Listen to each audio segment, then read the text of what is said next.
Hello, good morning, everybody. I'm Luc de Catte. I'm your moderator for this morning. I'm a fetal maternal medicine specialist and with a main interest in fetal therapy. And I'm very glad that we can have this session on fetal therapy this morning and introduce to you our key speakers, which are all renowned researchers in the field of fetal medicine and fetal therapy. Our first speaker is Professor Dick Oepkes from the University Medical Center of Leiden. And I think he doesn't need any further introduction. He is the director of the Fetal Therapy Center in Leiden, and he was appointed the first professor of fetal medicine in the Netherlands. And he followed up very successfully Professor Kanai, who was one of the pioneers in centralizing the alloimmunization pathology in one unique center in Leiden. And this center is also known, of course, for the other fetal therapies they offer today. He will be talking about modern management of alloimmunization. Then Professor De Prest from our center in Leuven and also currently working in London will be joining us. Professor De Prest also needs no further introduction, I think. He is worldwide known for his pioneer work, mainly in congenital diaphragmatic hernia, but also on meningomyelocele repair. And this will be his two topics today because he will join us for two sessions. The first one being on MMC repair and the lessons we have learned since the MOMS trial. And then secondly, he will follow up by looking into the plug therapy for congenital diaphragmatic hernia and try to solve the question if this is today an established treatment for this condition in utero. And then finally, Dr. Luc Joyeux, is our youngest team member today. He has been working in our center and doing his PhD thesis recently. Now he still is involved in our surgical program, in our research surgical program for MMC repair. He's currently working as a pediatric surgeon in the Brussels Reine Fabiola Hospital, but he has also been offered a post in Texas Houston, where he will join the team for his research work on fetal gastroschisis, and that's why he is talking today on a new topic, fetal surgery for gastroschisis, the new kid on the block. So without further ado, I'd like to introduce Dr. Dick Oepkes and give him the floor for his lecture.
Good morning, everybody. Thank you, Professor Luc de Catte, for the kind introduction and the organizers for inviting me to speak on one of my favorite topics for many years, the treatment of red cell alloimmunization in pregnancy. This disease is currently underestimated. Some people even think that it is in the past, it was not a problem so much in the past years.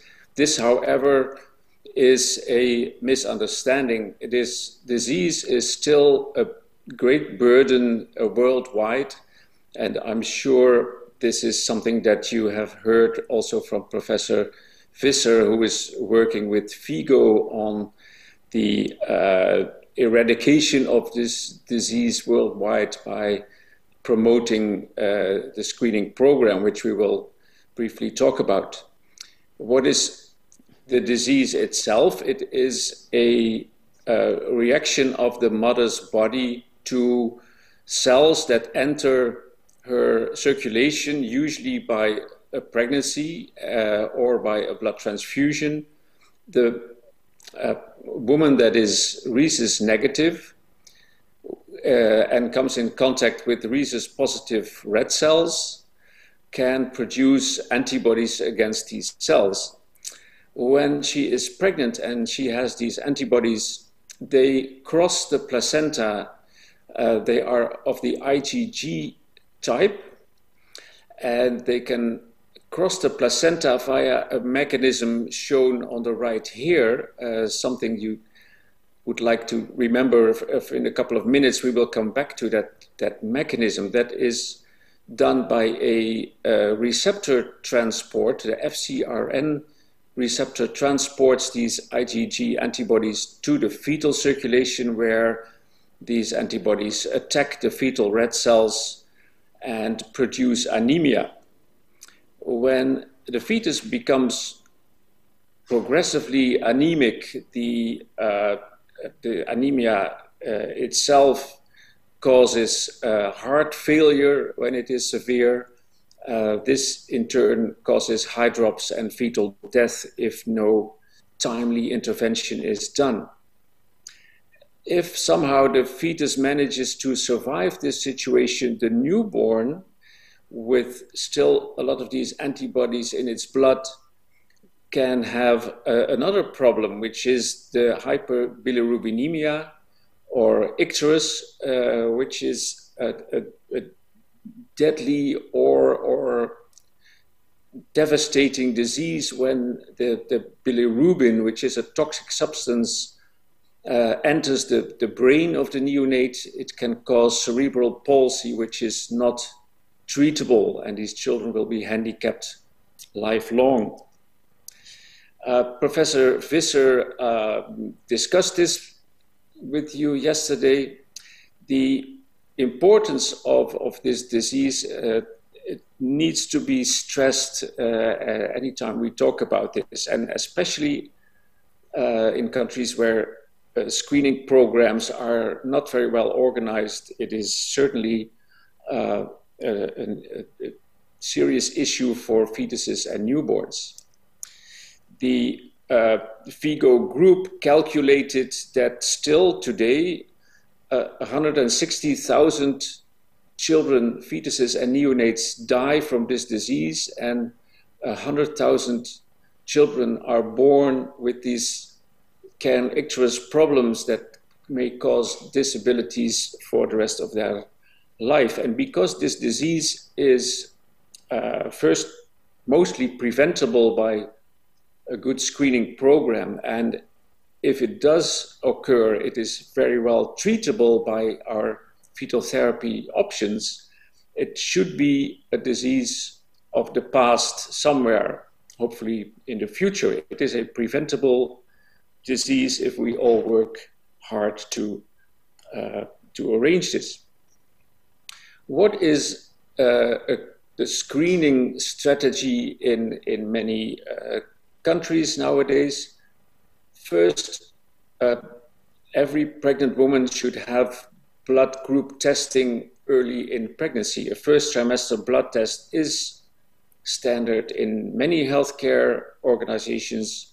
The blood group is assessed, the RHYS type, and in a screening situation for this disease, also the blood is tested for the presence of antibodies against the fetal red cells. If they are present already, then the woman is considered screen positive, and she needs to be followed up for this.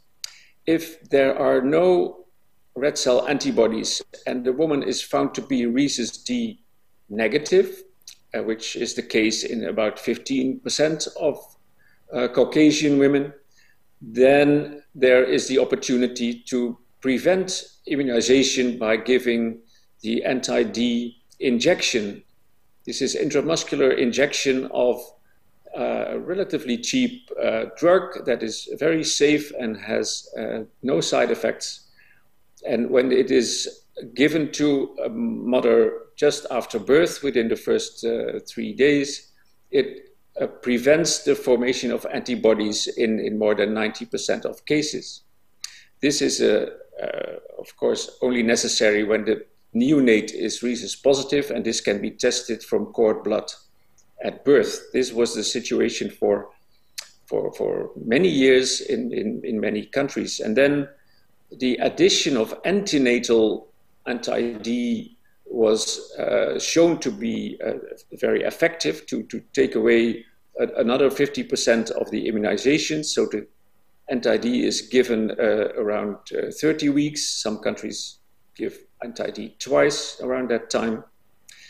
And an even better strategy is to test the fetus before giving the anti-D for its RHD type. If the mother is rhesus D negative and the father is heterozygous for D, the fetus, of course, can be rhesus D negative and the anti-D is not necessary.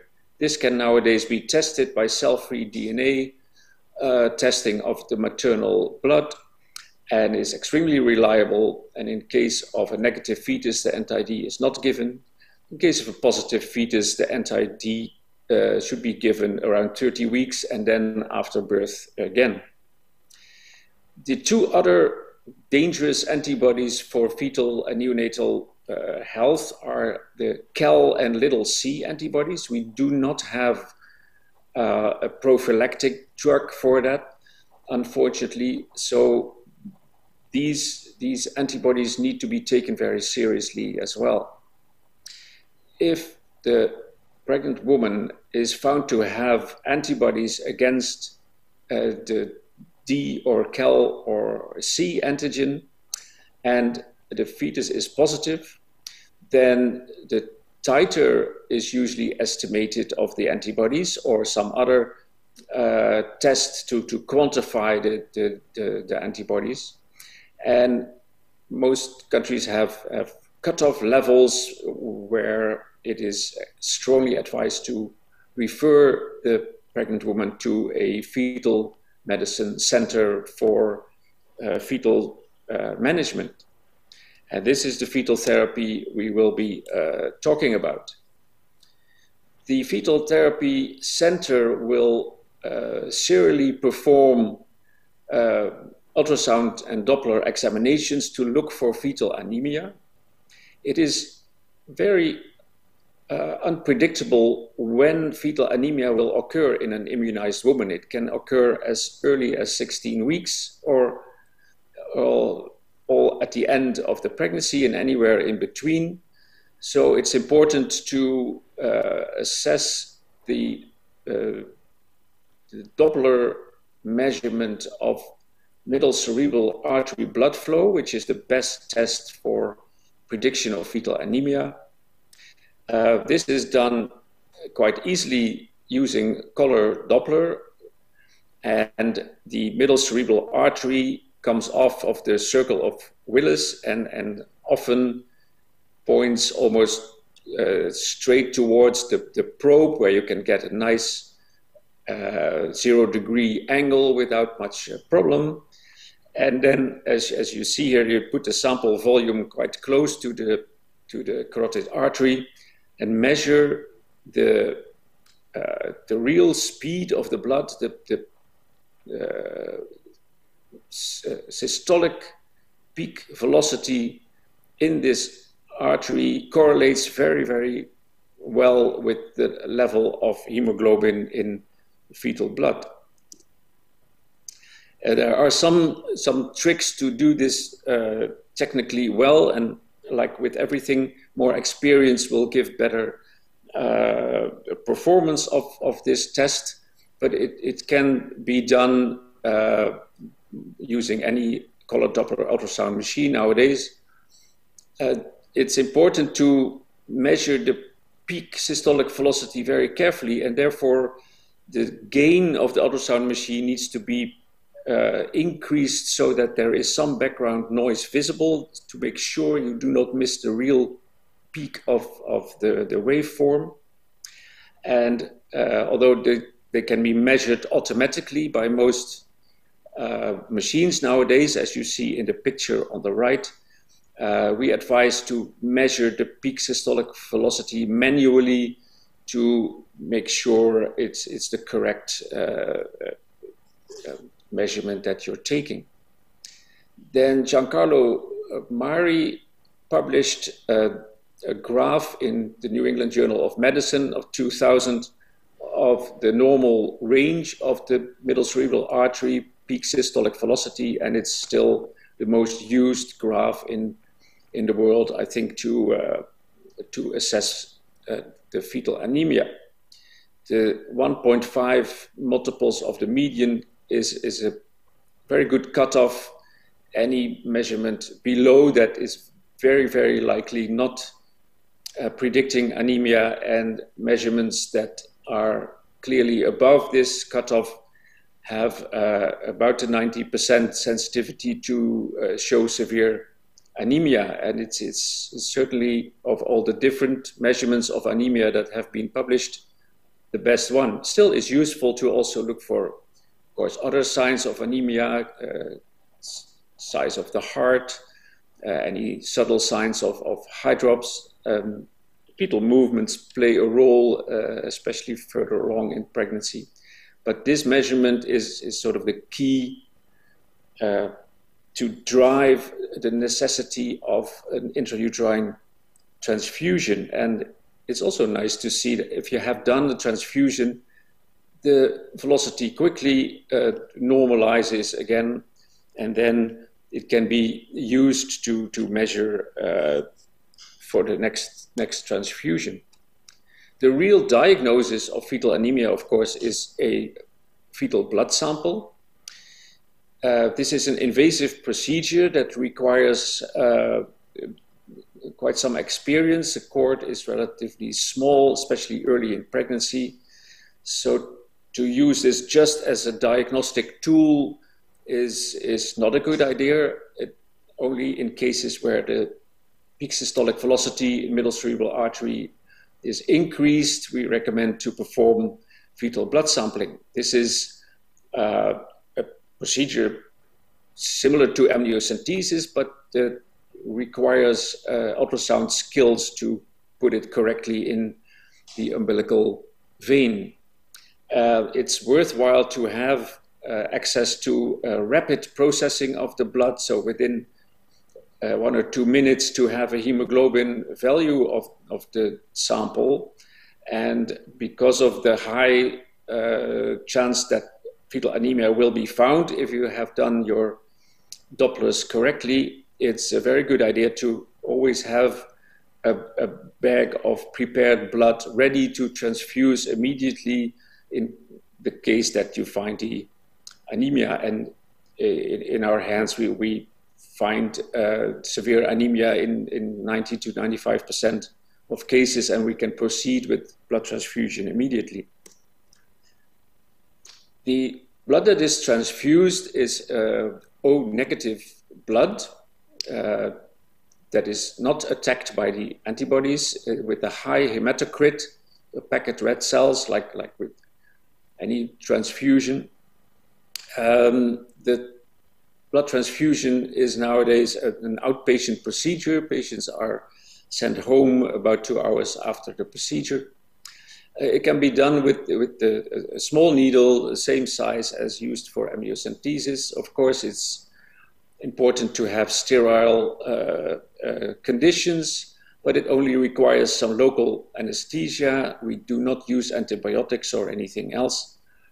And it's a procedure that's done in about 15, 20 minutes.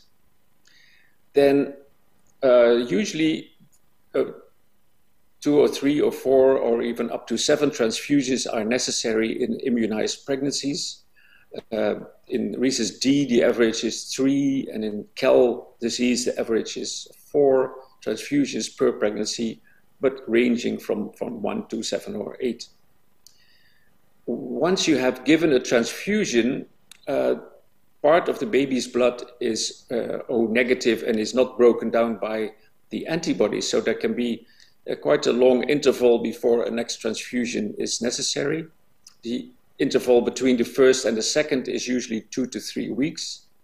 The interval between further transfusions is usually 4 to 5 weeks, because most of the blood by that time will be donor blood, which cells survive for about 100 days. And it's just because the fetus is growing, it becomes more anemic again. We recommend to deliver babies around 37 weeks when they have this disease. The transfusion itself requires a dedicated team with people that know each other, know the procedure very well. In Leiden, we have 4 fetal surgeons that perform this procedures, all for more than 10 or 20 years. Usually there is a maternal fetal medicine fellow involved, although we do not teach this to all fellows. Sonographers' experience is extremely important in this type of ultrasound-guided procedures. And our specialized nurses are a vital element of a team.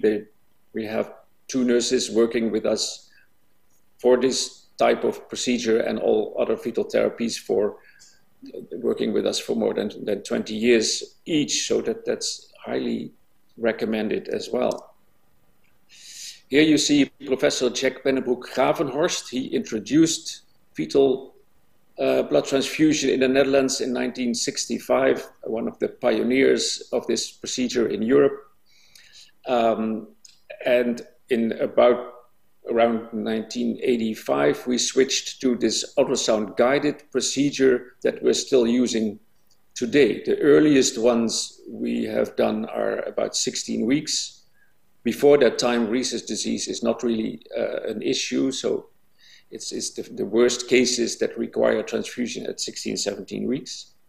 And when the baby becomes anemic after 35 weeks, we do not perform IUT anymore, but we deliver the babies. The results of this procedure are actually very good. The loss rates that have been published are in a range of 3 to 4 to 5, up to 11%.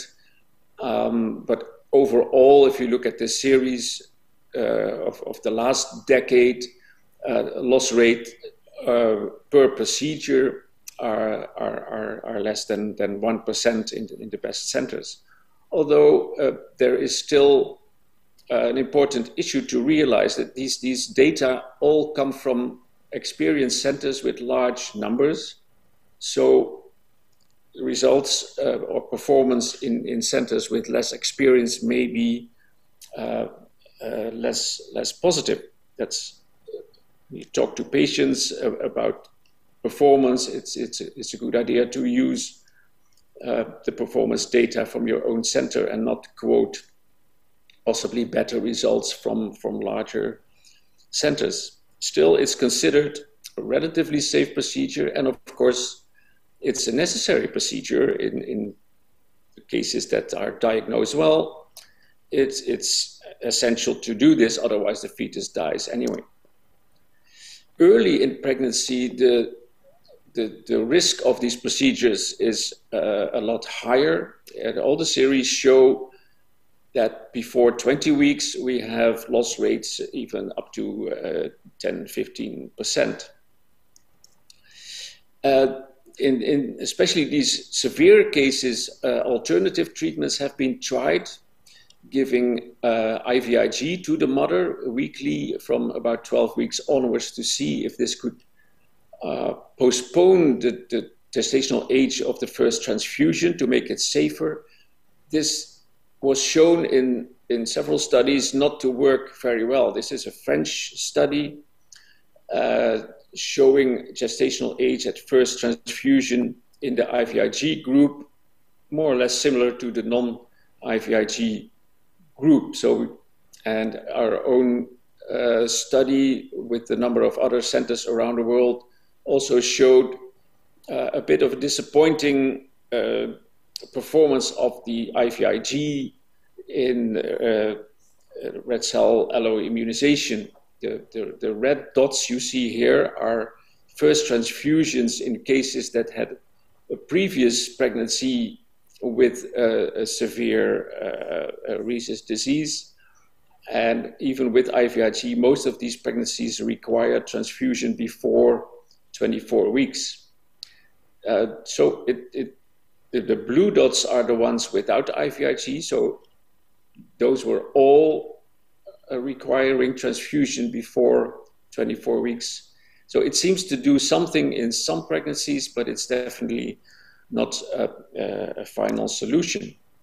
Then recently, an interesting invention was done by a company in the United States. They found an antibody blocking this FcRn receptor that transports the IgG from the mother's blood to the fetus, as we discussed before.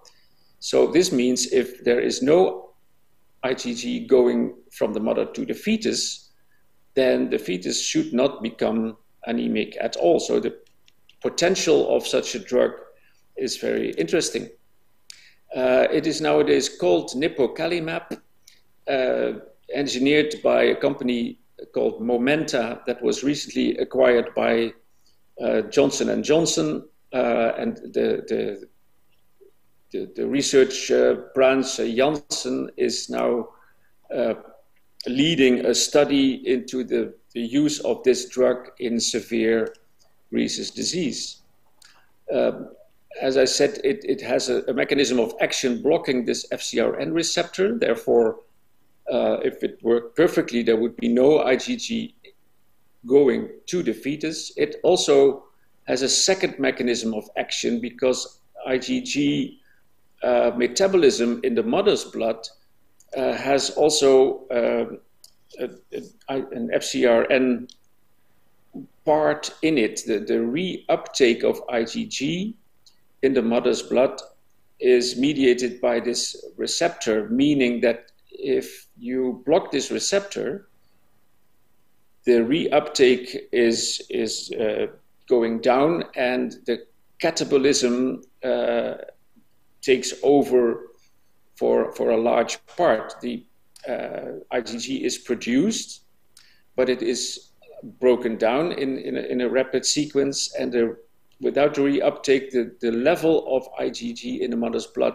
drops to around 20% of baseline. And of course, the bad IgG, the antibodies against RHYS D or Cal or C, are also dropping. So there's two mechanisms of action of this drug. It lowers the IgG in the mother circulation, and it prevents IgG going into the fetal circulation. The study that is currently ongoing is called the Unity study, where this drug is given in a non-blinded, non-randomized way. It's done in a group of patients that we call early onset severe hemolytic disease of the fetus and newborn. That is women that had a previous pregnancy with either hydrops or a loss or a first transfusion before 24 weeks. So the severest group of RHYS disease. Those women can enter this study, and the efficacy of the drug is measured by the proportion of patients with a live birth after 23 weeks and without an intrauterine transfusion. And I cannot give you any results yet. It's ongoing, but it seems to be very promising. And of course, the next step would be to enlarge this group of patients, to do a large-scale study in milder forms of this disease. And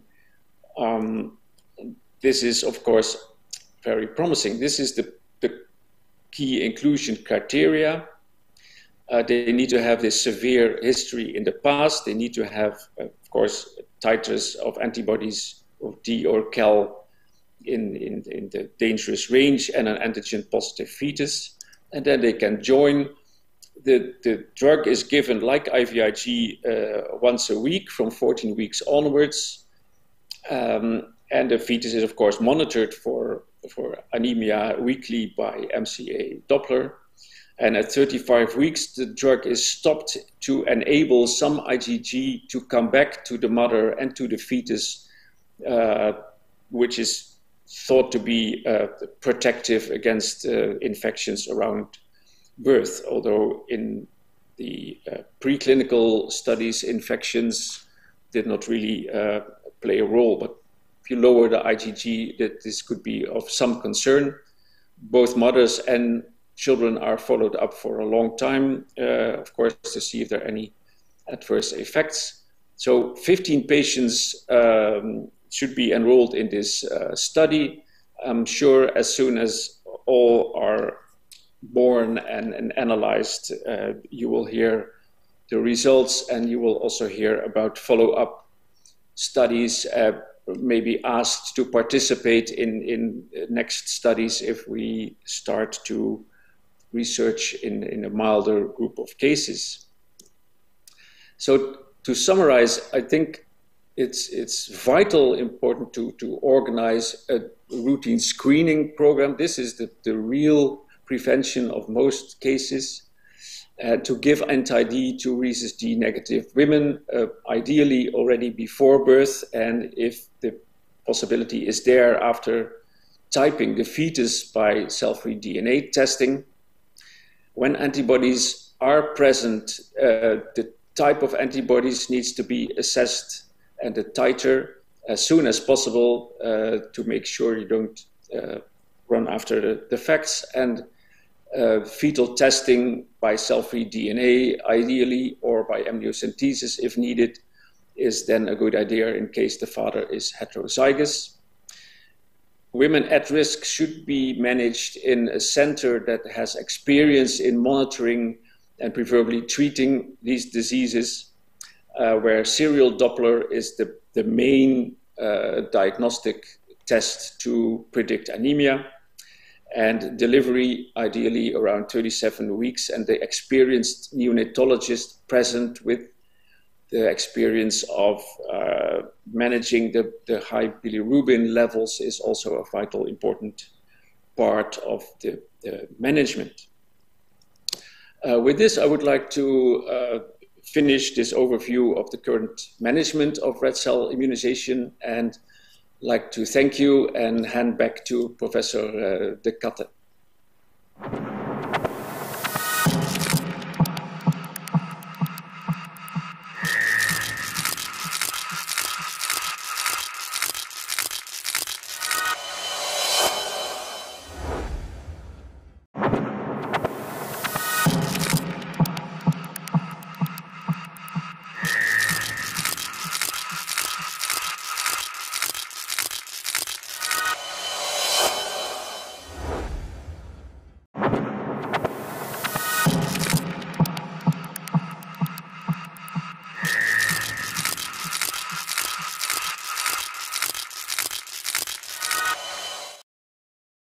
Very much, Professor Oepkes, for this nice presentation overview and the future perspective you gave us with the new means of attacking these very severe cases and probably very early cases. As there are no immediate questions, I would like you to address some of these issues during your talk. Can we say that in the last recent years there is a change in the profile of alloimmunization? Do we see different types appearing, or is the balance between RHYS D and the other types changing? Yes, thank you. So with a change in protocols of blood transfusion to women in the fertile age range, we have seen a drop in alloimmunizations in our country. It is, of course, dependent on whether this system is in place. Most of the immunizations are still caused by unmatched blood transfusions and therefore are preventable. It's highly recommended to not give or to at least assess the type of a woman before transfusing her in an age where she may still become pregnant. And RHYS D, we thought with increasing prophylaxis also antenatally would go down. This seems not to be the case, not as dramatically as we expected, because two things. One is that because of the successful treatment, women come back for a next pregnancy when they have had a successful treatment. They would like another child and come back to us, and usually then the disease is more severe, but still the chance of them having a healthy child is very, very high.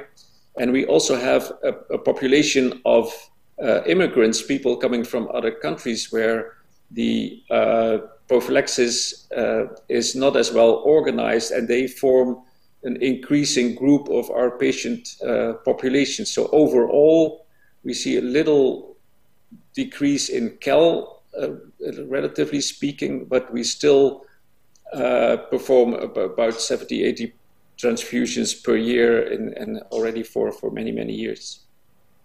Okay, thank you. Now, some of the centers, including our center in Leuven, does not consider anymore giving anti-D prophylaxis at 28 weeks of gestation. I know you mentioned that in your talk, that in Leiden they still do. Can you comment on this different types of behavior? Well, it's, of course, the idea of giving anti-D antenatally is not new. I think Bowman from Canada suggested this already in the 1970s, and it is to prevent the small percentage of patients that produce antibodies during the third trimester of pregnancy. Most of the immunizations occur around birth, especially when there is a large amount of fetal blood going into maternal circulation, like with manual placental removal or cesarean sections, but also in normal pregnancies it can happen. So giving it after birth is the most important thing. Giving it maybe a double dose in case of a high risk, like with these special deliveries. And then if you give it antenatally, it takes away another small percentage of the total immunized population. And whether or not it is worthwhile, that may be a national or a local decision to minimize the number of immunizations as much as possible. It's certainly worthwhile in our view, but it's not a large part. Maybe the total immunization percentage goes from 1.5 to 0.8%, if I remember the studies correctly. Yeah, we did so actually because of shortage of anti-D in a period of time, and therefore we changed our protocol at that particular moment.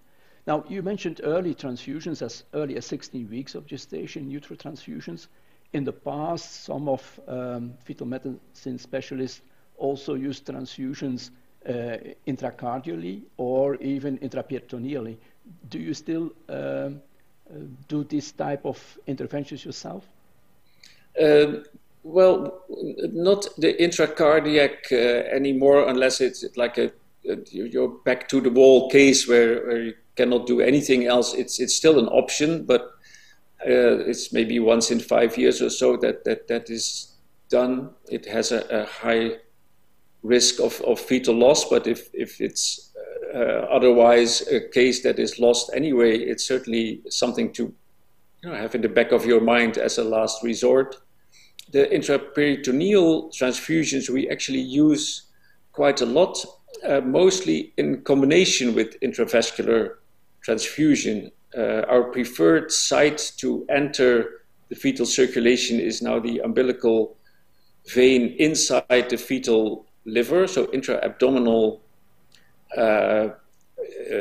umbilical vein, where the arteries are not around the vein anymore, and then you can easily combine this procedure with giving a little bit of extra blood into the intraperitoneal space at the end of the procedure. Or if you do an early transfusion, anywhere before 20 weeks, it's a really small vessel, you can try to go into the intrahepatic umbilical vein, and if that does not work, you can, with the same needle, you just withdraw it a little bit and give some blood in the intra-abdominal cavity. That will give you some time, maybe 1 or 2 weeks later, you need to go in again. The disadvantage is that if you only give blood in the intra-abdominal space, you do not know fetal hemoglobin before or after. You have no way of measuring exactly what you're doing. So it certainly works. It's a good idea to maybe combine it or use it when it's not possible to get into the vein. So it's a useful technique still. Okay. Final question about the RHYS problem. You mentioned this new type of treatment by blocking the receptor. Do you have any idea about the cost in relationship to other treatments like the immune globulins we used to use earlier?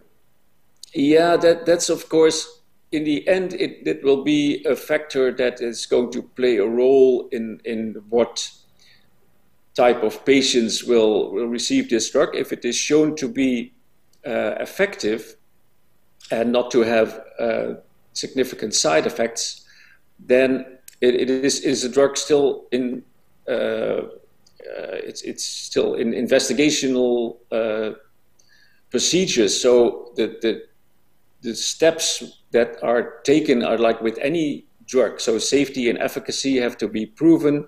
Then organizations like the FDA or EMA have to approve the drug for marketing.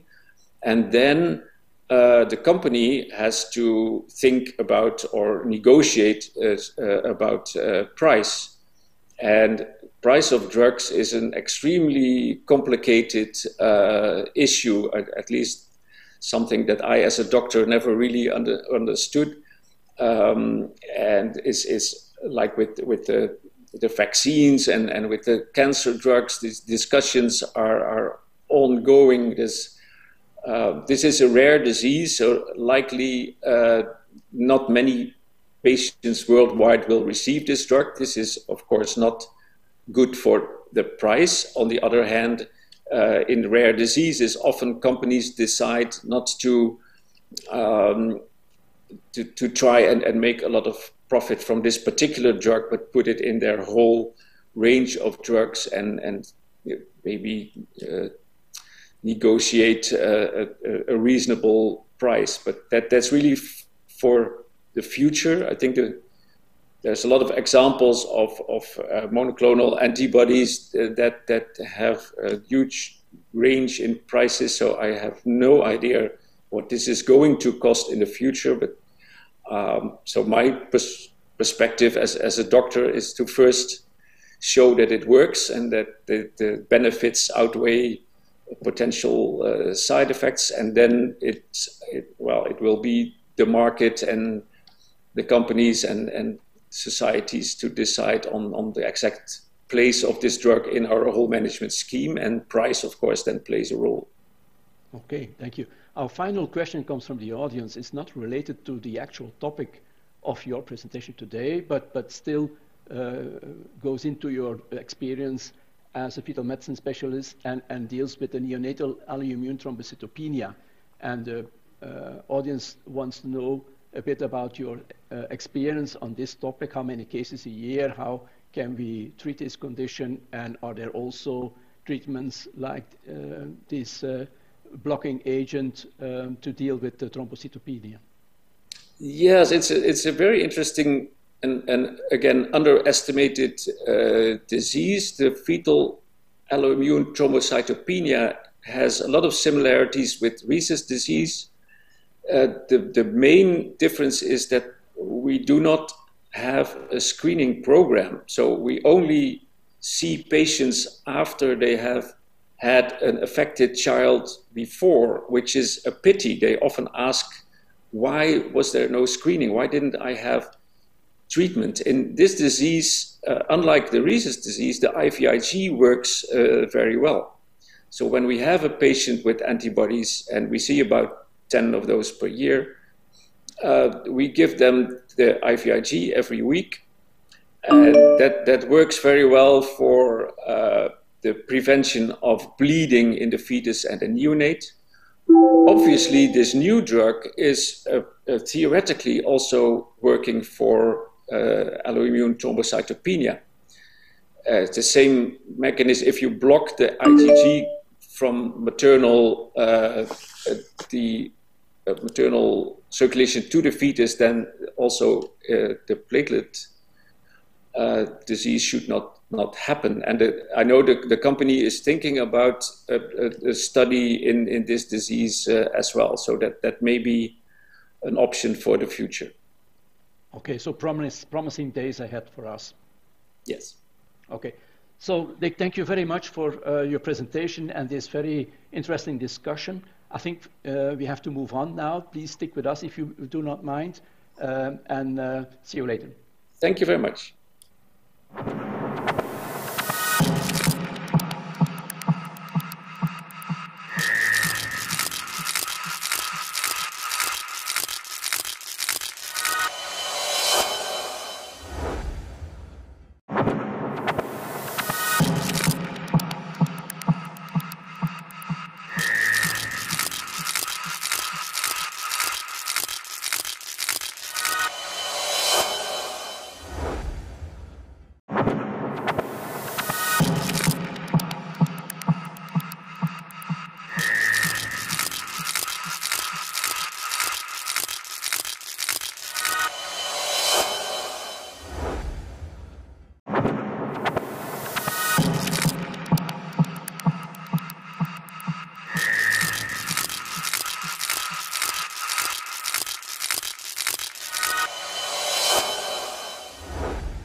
Thank you very much.